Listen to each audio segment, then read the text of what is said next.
Within the vast cosmic tapestry of existence, all souls begin their journey bathed in pure light. This primordial state of being, this original essence, represents our true nature, divine, harmonious, and connected to the source of all creation. Yet, as ancient wisdom traditions and spiritual insights reveal, some souls embark on a darker path, descending from this natural state of grace into what we recognize as evil. The profound question of where evil souls originate has perplexed spiritual seekers throughout time. The renowned sleeping prophet Cayce offered remarkable insights into this mystery, suggesting that many souls we perceive as evil were once beings of extraordinary light. This understanding challenges our perception of evil as something entirely separate from goodness, revealing instead that darkness often emerges from the misuse of light itself. In the beginning, all souls possess divine potential and cosmic consciousness. They exist in a state of oneness with creation, aware of their connection to all living beings and to the Creator. This awareness comes with tremendous spiritual power, the ability to create, to transform energy, and to influence the fabric of reality itself. It is precisely this power that creates the first opportunity for a soul's descent. The initial departure from light begins not with malice, but with subtle shifts in consciousness, the emergence of pride, the gradual focus on self over others, the creeping desire for dominion rather than harmony. A soul that once understood its power as a gift for universal service begins to view that same power as a personal possession, a means of elevation above others. This spiritual pride represents the first corruption of the soul's original nature. In claiming spiritual gifts as personal achievements rather than divine blessings, the soul creates separation, the illusion of being distinct from and superior to the cosmic whole.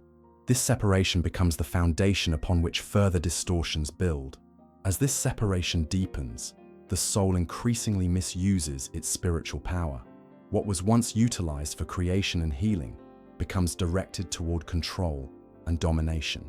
The energy that once flowed freely through the soul becomes constricted, concentrated, and ultimately perverted from its original purpose. The process unfolds gradually across many lifetimes.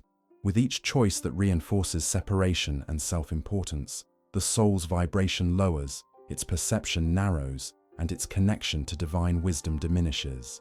The light doesn't vanish entirely, but becomes obscured, like a brilliant sun hidden behind increasingly dense clouds of ego-centered thought and desire. This fall from light isn't predestined or imposed from outside. It represents the consequences of free will, exercised repeatedly in directions that contradict universal harmony. Each soul possesses the freedom to choose its orientation toward or away from its divine nature.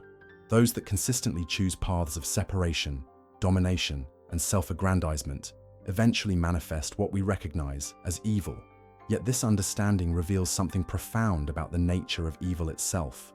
What we perceive as darkness is not an original force, but rather light that has become distorted. Evil souls haven't lost their divine essence entirely. They've buried it beneath layers of spiritual confusion, pain, and misaligned desire.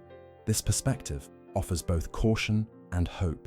It cautions us that any soul, regardless of its current spiritual advancement, must remain vigilant against the seduction of spiritual pride and the misuse of power.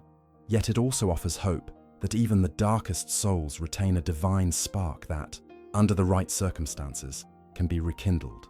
The fall from light represents not an irreversible condemnation, but the beginning of a long, difficult journey, one that may eventually, across the vastness of spiritual time, lead back to the light that was never truly lost, only forgotten.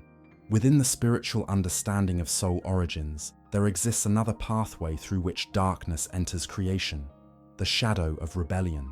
While some souls descend gradually from light through pride and misuse of power, others appear to embark on a different journey, one characterized by deliberate opposition to divine harmony from early in their spiritual development. This understanding reveals a profound aspect of cosmic order, that consciousness itself includes the potential for resistance to its own source. Just as light creates the possibility of shadow, the gift of free will creates the possibility of rebellion against the very principles that sustain existence. The spiritual teachings that inform this perspective suggests that certain souls may have begun their evolutionary path in a state of rebellion against divine laws and cosmic order. This rebellion isn't merely disobedience to arbitrary rules, but rather a fundamental rejection of the interconnectedness and love that form the foundation of creation. It represents a soul's choice to pursue a path of separation, domination, and self-will, in direct contrast to the universal principles of unity, harmony, and divine will. What motivates this primordial rebellion? The spiritual insights passed down through contemplative traditions point to several possibilities. For some souls, rebellion arises from a profound misunderstanding of freedom, equating true freedom with absolute autonomy rather than harmonious participation in the greater whole. These souls reject divine guidance not out of malice, but from a distorted desire for independence that fails to recognize how interconnectedness actually enhances, rather than diminishes, individual expression.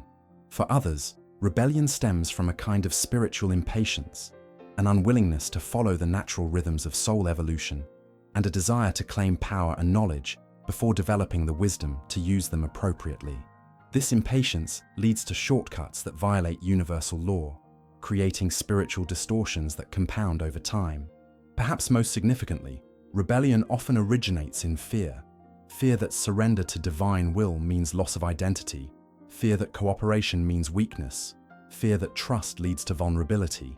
These fears, though unfounded in ultimate reality, create powerful motivations for souls to resist their own highest nature and the cosmic order that would support their true fulfillment.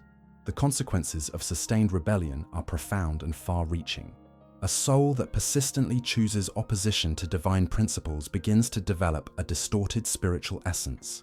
Its energy field becomes characterized by disharmony, its perceptions clouded by illusions of separation, and its actions increasingly destructive to self and others. What begins as simple resistance gradually crystallizes into a complex pattern of thought, feeling, and behavior that we recognize as evil. This distortion creates a kind of spiritual feedback loop. The more a soul rebels against universal principles, the more disconnected it becomes from the very source of wisdom that would reveal the futility of its rebellion. Cut off from divine guidance, it descends further into illusion, interpreting its increasing isolation and suffering not as consequences of its choices, but as confirmation that the universe itself is hostile and must be opposed even more vigorously. Yet even in this profound state of rebellion, the soul remains at its core a creation of divine light. The distortions, no matter how severe, never completely extinguish the divine spark at the center of its being. This understanding lies at the heart of compassionate wisdom toward even the darkest souls. The shadow of rebellion represents not just a spiritual problem, but a cosmic opportunity, the chance for creation to know itself more fully through contrast, for souls to learn through experience the difference between harmony and discord, and ultimately, for divine love to demonstrate its limitless capacity to redeem even the most determined resistance.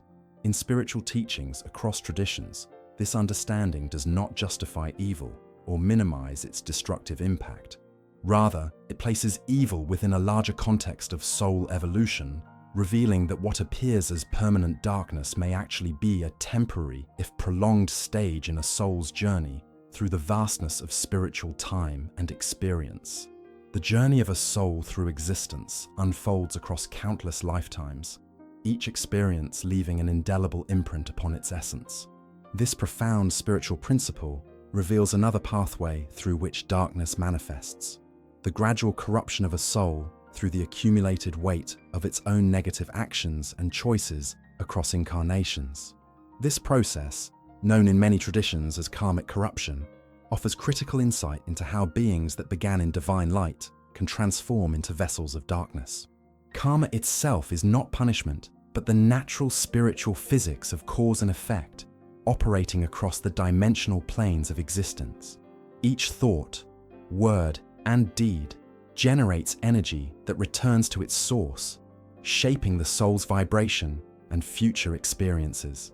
This universal law ensures that souls eventually encounter the consequences of their choices, providing opportunities for growth, understanding, and realignment with divine harmony.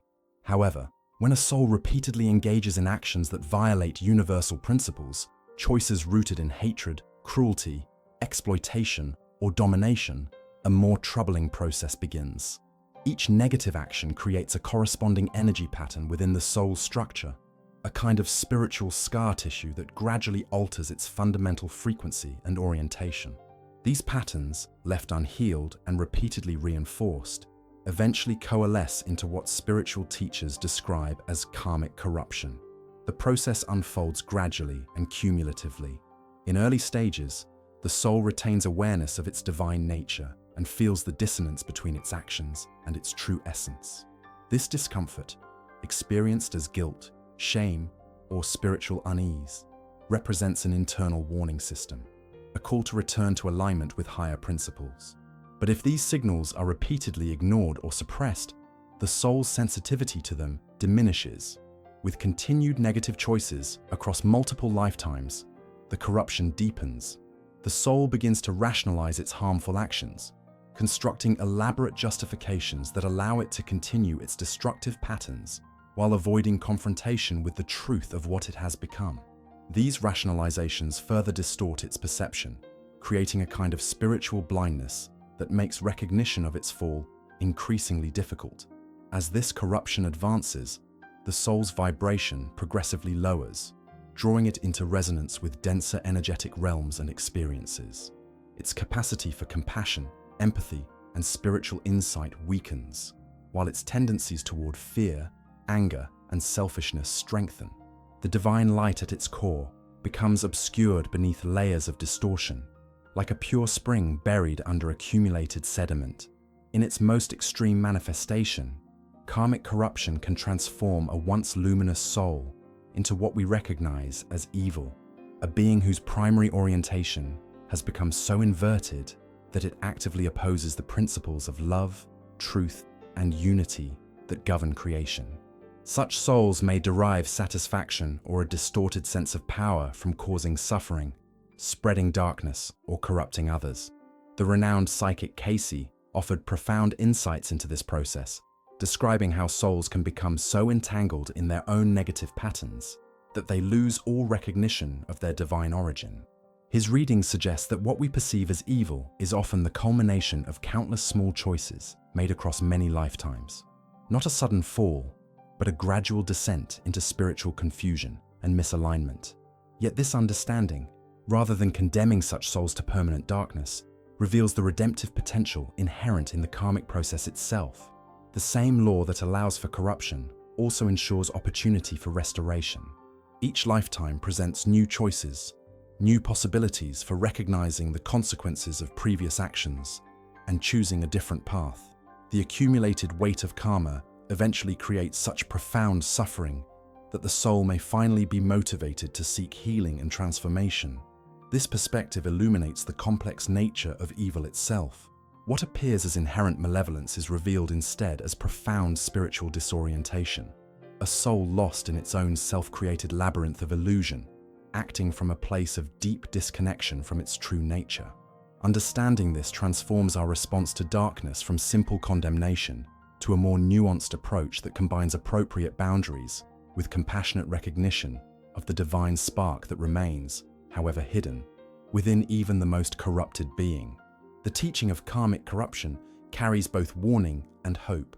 It warns us that each choice matters, that seemingly small compromises of integrity can, if continued, lead to profound spiritual distortion over time. Yet it also offers hope that no soul, regardless of its current state of corruption, is beyond the reach of divine love, or the possibility of the spiritual universe exists as a vast multidimensional reality, encompassing not only the physical plane we inhabit, but numerous subtle realms that vibrate at different frequencies. This cosmic architecture includes not only realms of increasing light and harmony, but also dimensions characterized by denser energies, confusion, and spiritual darkness.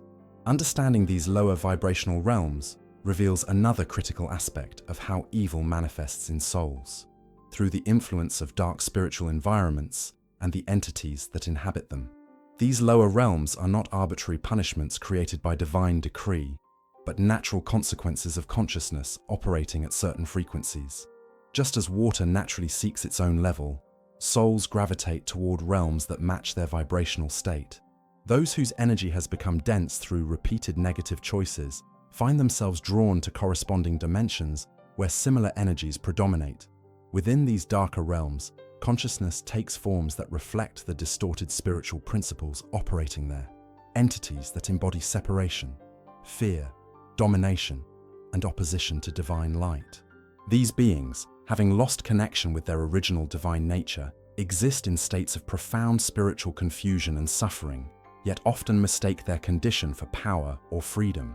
The influence of these dark realms and their denizens upon souls extends through multiple channels. Most directly, souls who incarnate from these realms bring their distorted patterns and tendencies into physical existence, manifesting what we recognize as evil inclinations from the earliest stages of life. These souls aren't inherently or permanently evil, but rather profoundly confused and misaligned, carrying the energetic imprints of the realms from which they've come. Even more significantly, these lower dimensional forces can influence souls that did not originate in darkness. Through attachments, obsessions, and various forms of energetic interference, entities from lower realms can amplify negative tendencies within otherwise balanced souls, gradually pulling them toward greater misalignment. This process often begins subtly, through thoughts that seem like one's own, but push toward darker choices, emotional states that feel overwhelming and lead to destructive actions, or energetic drains that deplete one's spiritual resources and resilience. In extreme cases, this influence can progress to what various traditions describe as possession, a condition where an entity from a lower realm substantially overrides a soul's autonomy, using its physical vehicle to pursue destructive aims. While full possession is relatively rare, milder forms of negative influence are remarkably common, affecting countless souls who remain unaware of these dynamics. The teachings that illuminate these spiritual mechanics don't promote fear, but rather empowerment through awareness. Understanding these influences enables souls to recognize and resist them, to strengthen their connection with higher spiritual sources, and to maintain sovereignty over their spiritual journey. Importantly, these dark forces cannot simply impose their will upon souls that maintain alignment with divine principles. Their influence requires some form of consent or resonance, whether conscious or unconscious. Each negative choice, each indulgence in lower vibrational states, each deliberate turning away from inner guidance creates openings through which these influences can operate.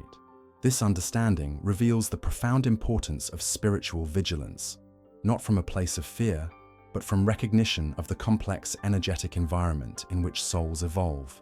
The choices that may seem insignificant in isolation, what we allow into our consciousness, the emotional states we cultivate, the actions we justify, cumulatively determine our vibrational alignment and thus our vulnerability to negative influence.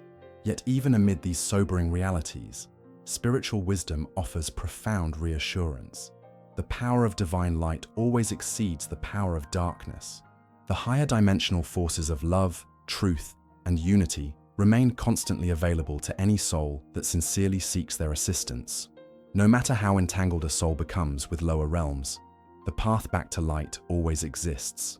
The purpose of evil souls, whether originating in dark realms or corrupted through other means, ultimately serves the greater evolutionary journey of all consciousness.